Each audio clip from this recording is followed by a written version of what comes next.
ಇವತ್ತು ಬೆಳಗ್ಗೆ ನಡೆದಿರುವಂಥ ಆಕ್ಸಿಡೆಂಟ್ನಲ್ಲಿ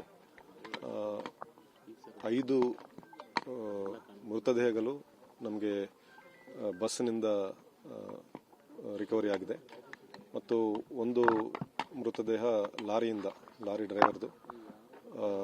ಒಟ್ಟು 6 ಮೃತದೇಹಗಳನ್ನು ನಾವು ಕಲೆಕ್ಟ್ ಮಾಡಿದ್ವಿ.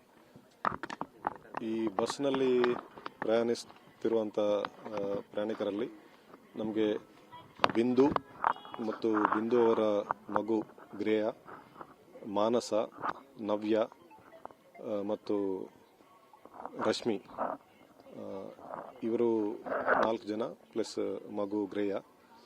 ಇವರು ನಮಗೆ ಸಂಪರ್ಕಕ್ಕೆ ಸಿಕ್ಕಲಿಲ್ಲ. ಸೊ ಇವಾಗ ನಮಗೆ ಸಿಕ್ಕಿರುವಂಥ ಬಾಡಿಗಳು ಕೂಡ 4 ಅಡಲ್ಟ್ ಬಾಡಿ ಮತ್ತು 1 ಮಗುದು ಬಾಡಿ ಇದೆ. ಸೊ ಅವ್ರ ಸಂಬಂಧಿಕರ ಕಡೆಯಿಂದ ನಾವು ಅದನ್ನು ಐಡೆಂಟಿಫೈ ಮಾಡಿಸ್ತಾ ಇದ್ವಿ. ಸೊ ಒಟ್ಟಾರೆಯಾಗಿ ಬಸ್ನಲ್ಲಿ 4 ಜನ ಅಡಲ್ಟ್ಸ್ ಮತ್ತು ಒಬ್ಬ ಚೈಲ್ಡ್ ಮೃತಪಟ್ಟಿದ್ದಾರೆ. ಲಾರಿನಲ್ಲಿ ಒಂದು ಲಾರಿ ಡ್ರೈವರ್ ಮೃತಪಟ್ಟಿದ್ದಾರೆ. ಅವರದು ದೇಹ ರಿಕವರಿ ಮಾಡಿದ್ವಿ. ಬಸ್ಸಿನ ಪ್ರಯಾಣಿಕರು ಬಸ್ಸಲ್ಲಿ ಬುಕ್ಕಿಂಗ್ ಆಗಿದ್ದಷ್ಟು ಎಷ್ಟು ಜನ ಪ್ರಯಾಣಿಕರು ಪ್ರಯಾಣಿಸ್ತಾ ಇದ್ರು, ಅದ್ರಲ್ಲಿ ಕಾಣೆ ಆಗದಷ್ಟು ಎಲ್ಲಿ ಪತ್ತೆ ಆಗಿದೆ? ಸೊ ಬಸ್ನಲ್ಲಿ ಒಟ್ಟಾರೆಯಾಗಿ 32 ಜನ ಇದ್ರು. ಅದರಲ್ಲಿ 28 ಜನ ಬುಕ್ ಮಾಡಿಕೊಂಡು ಬಸ್ ಹತ್ತಿದ್ದಾರೆ. ಮಧ್ಯದಲ್ಲಿ 2 ಜನನ್ನ ಹತ್ತಿಸ್ಕೊಂಡಿದ್ದಾರೆ ಮತ್ತು ಒಬ್ಬ ಕಂಡಕ್ಟರ್, ಒಬ್ಬ ಡ್ರೈವರ್ ಇದ್ದಾರೆ.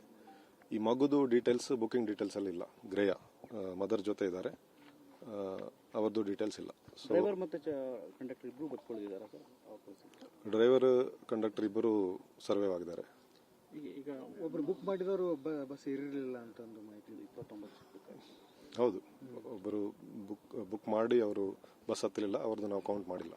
ಸೊ 28 ಜನ ಪ್ರಯಾಣಿಕರು, ಈ 2 ಜನ ಮಧ್ಯದಲ್ಲಿ ಹತ್ತಿದ್ದಾರೆ, 2 ಬಸ್ ಕಂಡಕ್ಟರ್ ಆ್ಯಂಡ್ ಡ್ರೈವರು, ಇನ್ನೊಬ್ಬ ಮಗು ಹೂ ಇಸ್ ನಾಟ್ ಅಕೌಂಟೆಡ್. ಬಿಂದು ಮತ್ತು ಮಗು ಯಾವ ಊರಿಂದ ಗೊತ್ತಾಯ್ತು? ಬಿಂದು ಮಗು ನಾನು ತಿಳ್ಕೊಂಡು ಹೇಳ್ತೀನಿ. ಸರ್, ಈ ಬೆಳಗ್ಗೆ ನಾಪತ್ತೆ ಆಗಿದ್ದರಲ್ಲಿ 3 ಜನ ಸಿಕ್ಕಿರಲಿಲ್ಲ ಅಂದರೆ ಅವರು ಎಲ್ಲಿ ಪತ್ತೆ ಆದರು? 3 ಜನ ಅಲ್ಲ, ಅದರಲ್ಲಿ ಒಬ್ಬ ಮುಸ್ಲಿಂ ಕಪಲ್, ಅವರು ನಮಗೆ ಪತ್ತೆ ಆಗಿರಲಿಲ್ಲ.